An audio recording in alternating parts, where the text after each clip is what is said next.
Christmas, yeah. Alexa, stop a minute. Good morning. I am full of sneezes and dog bloody, these dogs are trying to kill me. Good morning anyway. So if I look bunged up, and yeah, that's why. So, welcome to another coffee morning. The coffee is being poured as we speak. Stir to the left. I'm ready for our YouTube chat. What do I want to talk to you about this morning? I think turning dreams into a reality would be a good topic. And because I want to share something with you. On some achievements that my team have made. So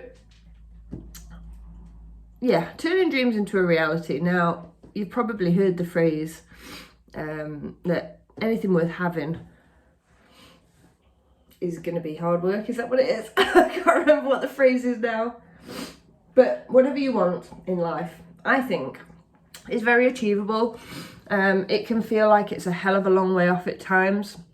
Like I'm just looking at this handsome boy right here, Hunter, when he was full on reactivity.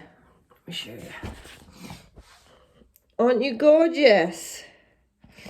Are you gonna say hi? It's like, no, just fuss me, Mum, just fuss me. Yeah, full on reactivity. And I always thought that he was. I had a lot more experience with dealing with barking with Hunter than probably all of the dogs that I've had.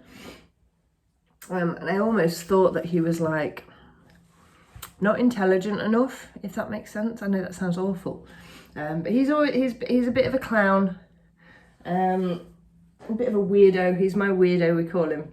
But I remember thinking, God, not again. Like, am I doing something wrong here? I must be doing something wrong. As it stands, he just didn't deal with the dog grabbing his nose and putting him on the floor. Like, if that happened to Sky, for example, she'd just be like, okay, and shake it off and move on. But that side, in the height of his reactivity, I was like, fucking hell, not again.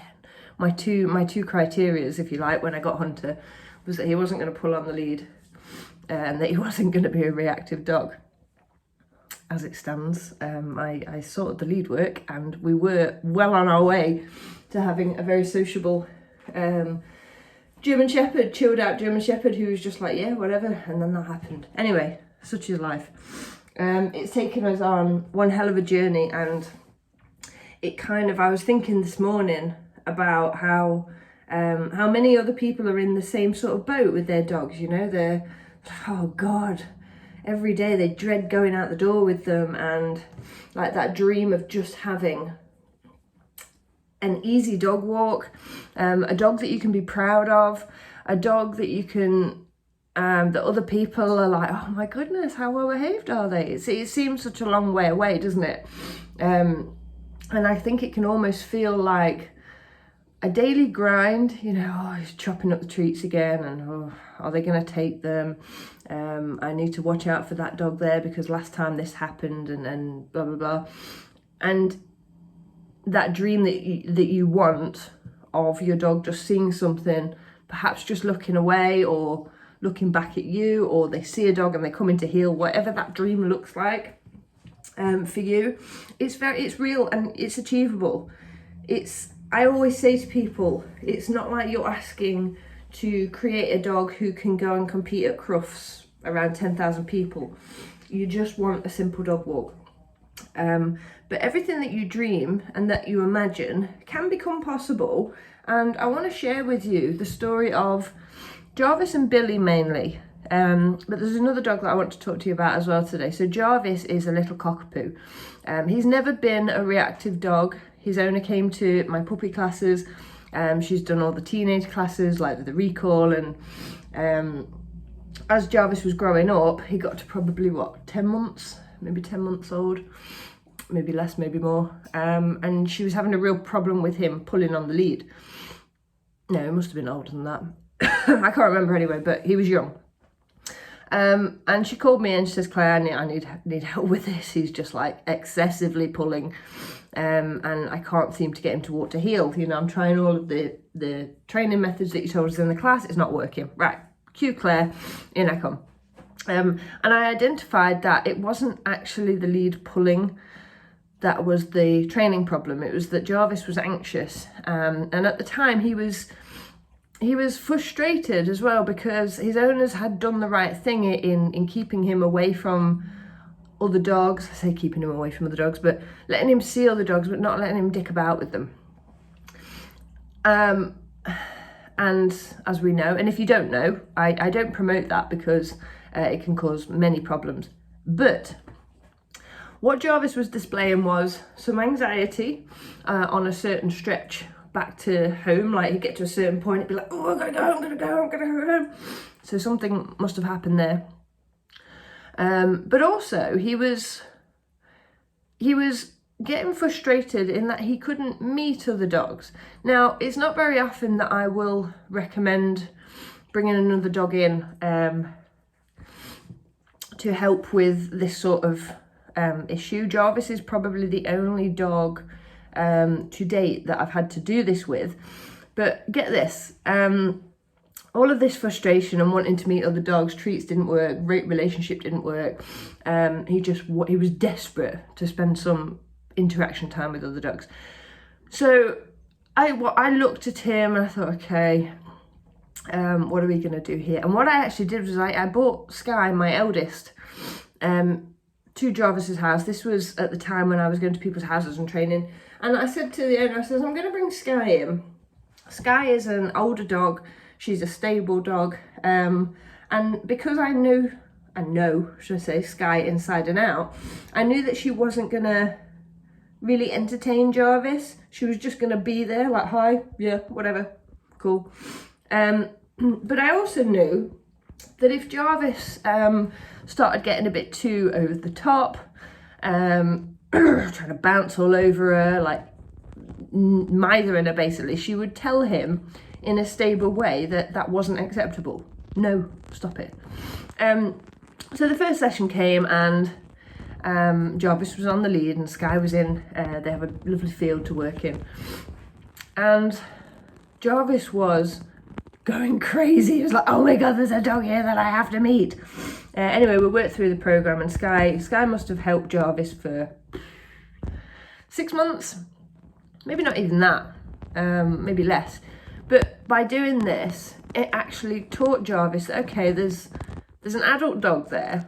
He didn't think this logically, but there's an adult dog there who's showing absolutely zero interest in me. And if I do go and say hello to her, she'll say hello. But if I jump on her or if I try to play with her, she's just like, no. Not nastily, but just no. And it did Jarvis the world of good. So I've gone a little bit off track here, but which isn't uncommon for Claire. This helped Jarvis get past that phase. And his owners have carried on with this training because they're smart owners. And the next issue that presented itself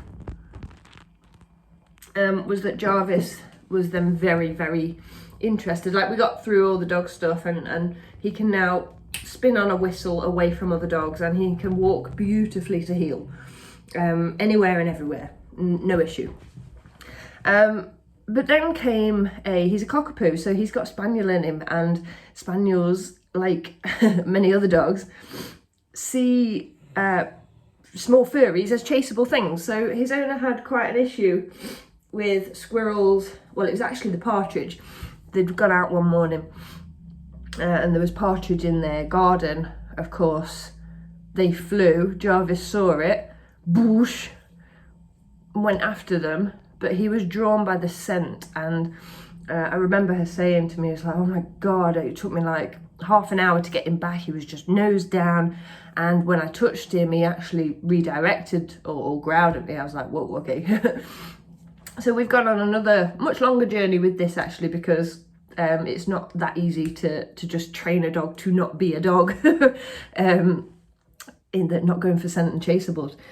But Jarvis's owner has gone through her ups and downs with Jarvis. Now, she's been very lucky in that Jarvis is a dog that is very biddable, very sociable, well bred, but it still presented its challenges.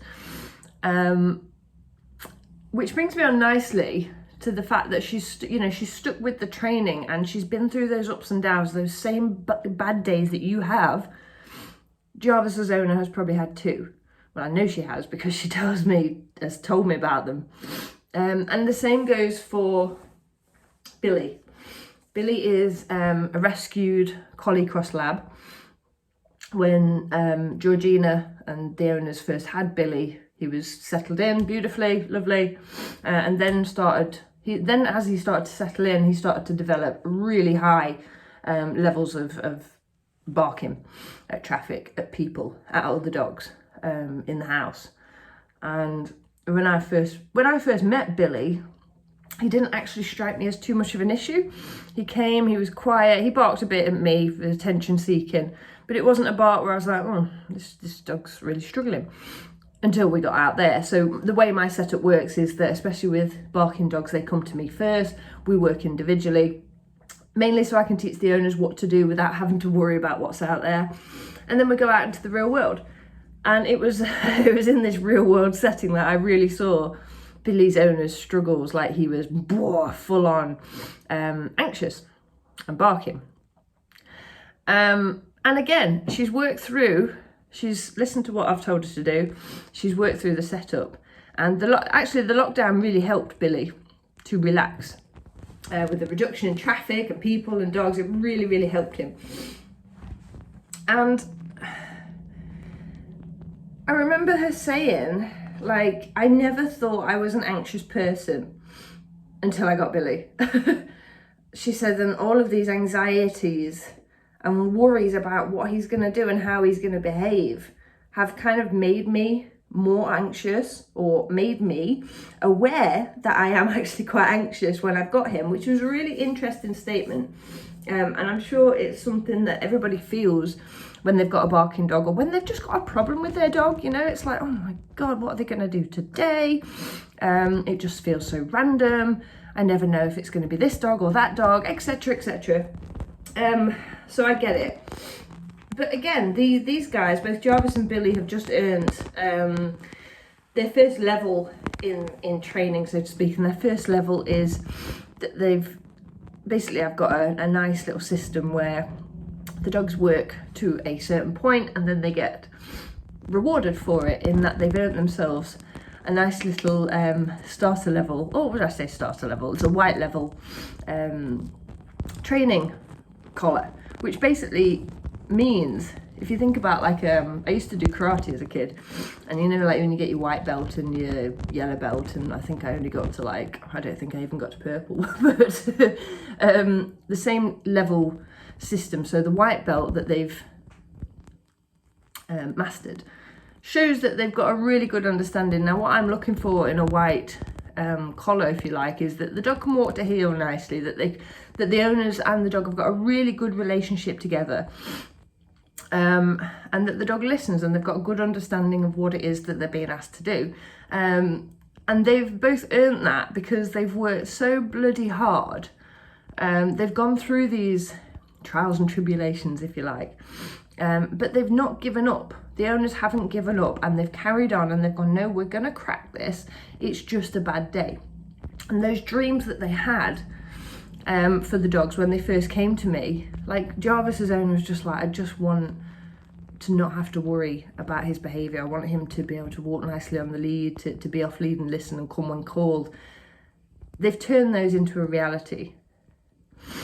And Billy's owner was the same. I just want to be able to walk him without him being known as the aggressive dog on the street, is what she said to me. And I watch them now, and Jarvis is spinning on a recoil away from other dogs, and we're currently working on higher arousal prey recall with Jarvis, which is going amazingly. And then I watch Billy, like, walking through the high street and just, like, clocking stuff and, like, yeah, it's cool, I'm chilled, I'm relaxed. That hasn't just come from the dog being a good dog. that hasn't come really from an hour's training session once a week. That's come from the owners saying, no, I want to achieve this, therefore I'm going to work at it every day, like Claire's told me to do, and I'm going to drill it, and I'm going to rep it, and I'm going to take a step back if I need to take a step back. If I have a bad day, I'm going to have a day off from it and let the dog decompress, etc, etc. But they've stuck at it and they've turned their dreams into a reality. So well done, Jarvis and Billy. Yay! For achieving your goals. And the third dog to achieve the white belt, so to speak, is Axel. Now, Axel's not been with us very long. Axel is what would he be now? A year old, maybe 12, 14-month-old German Shepherd, who was really quite strong on the lead, in that, like, when he pulled, his owner was just behind him, following him.